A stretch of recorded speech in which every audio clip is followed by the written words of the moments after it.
these are difficult times for CPAC because a lot of the big stars on the right are not interested in taking part. Ron DeSantis, who's like the big governor of America, he's head meatball. He doesn't want to be there. Former Vice President Mike Pence is skipping the event. Ronna McDaniel, who I guess is popular. Glenn Youngkin, who's a very popular Republican governor, not going to be there. They do have some people there, but the vibe those people are generating isn't probably what CPAC was hoping for. It's being described as a bunch of speeches and panels that are forgettable, meandering, and filled with stale cliches, even by the low standards of conservative political rhetoric, including Senator John Kennedy making a joke about how kale tastes bad, because that vegetable kale is liberal or something. You've got the Libs of TikTok person making anti-trans comments, very novel and brave on the right. Literally all of them were doing that. Jim Jordan talked about Russian collusion. I think he forgot what year it was. Steve Bannon said that Trump won Pennsylvania. Okay, they just all talk about how everything is woke, I guess. It's boring. You got Candace Owens, who is the headliner for a day of CPAC. God, they are in rough times.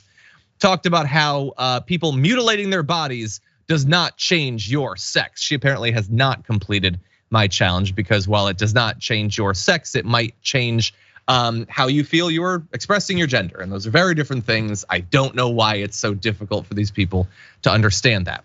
But while the people that are there are awful and boring, and many people don't want to show up, they do have one potential star who's still gonna come, Donald Trump. He's been bleeding out how excited he is, saying, I will be at CPAC on Saturday, talking about the fact that obviously our country is going to hell and how to fix it.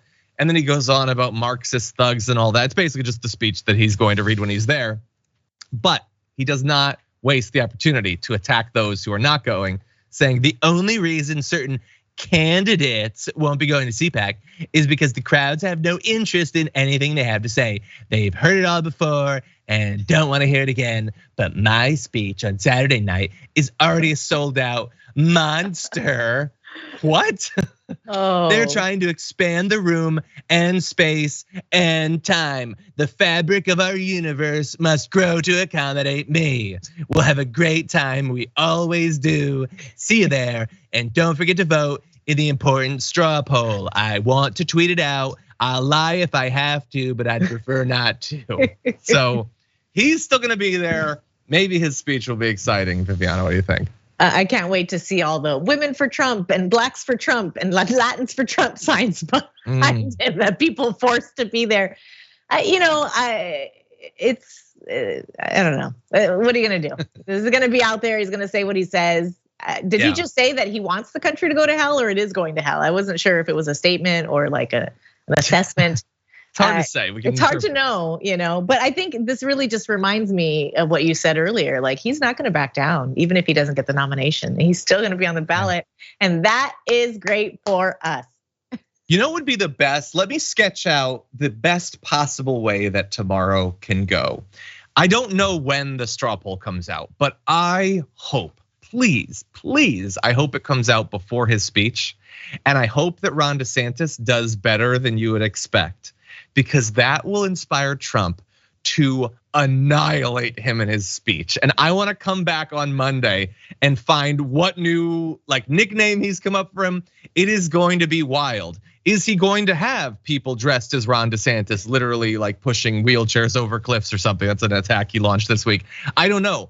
But this is maybe the highest profile speech that he's given during what's passed for a campaign so far. So there's every reason to believe that his commentary about Ron DeSantis is gonna be wild. I think if that happens, he's gonna go off book and he's just gonna go crazy. Maybe he'll have a bunch of people behind him wearing DeSantis masks and having signs that say DeSantis for Trump. Maybe. That's usually his. They're gonna be spreading like deranged memes, deep fake videos, and I don't mean just his supporters. Trump is going to be doing it.